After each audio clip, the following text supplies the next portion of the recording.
Zohran Mamdani resmi terpilih sebagai wali kota New York dalam pemilihan pada Selasa 4 November 2025. Kemenangan Mamdani menandai kenaikan menakjubkan sang Demokrat dari anggota parlemen negara bagian yang kurang dikenal setahun lalu menjadi salah satu politisi yang paling dibicarakan di negara ini.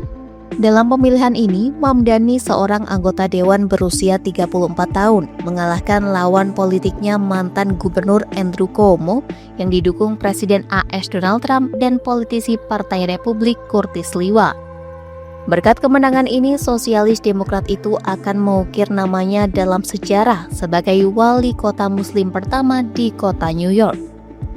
Tak hanya itu, Mamdani juga menjadi orang pertama dengan darah Asia Selatan dan orang pertama yang lahir di Afrika yang berhasil menjabat sebagai wali kota di kota terpadat di Amerika itu. Ia juga tercatat sebagai wali kota termuda di New York dalam lebih dari 1 abad saat ia menjabat pada tanggal 1 Januari. Namun menjadi wali kota paling liberal di kota itu selama beberapa generasi, Mamdani disebut akan menghadapi pengawasan ketat dari Partai Republik yang dengan semangat menggambarkannya sebagai ancaman dan wajah Partai Demokrat yang lebih radikal. Dalam kampanyenya, Mamdani sempat mengkritik Presiden Trump dan kandidat pesaingnya Andrew Cuomo.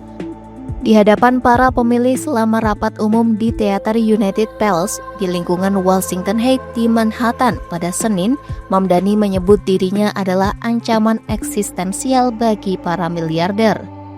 Di momen itulah ia mengatakan pemilu tidak bisa dibeli oleh Trump. We can demand a government that makes our lives better.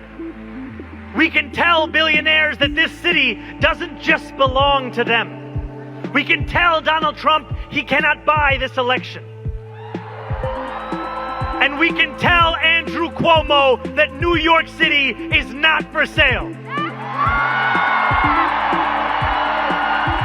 Sementara itu, Trump sebelum pemilihan mengancam akan memangkas dana federal untuk New York City jika Mamdani menang. Selain itu, Trump juga secara terbuka mendukung Andrew Cuomo dalam pemilihan tersebut. Dukungan ini ia sampaikan pada Senin 3 November 2025, beberapa jam sebelum pemilu digelar.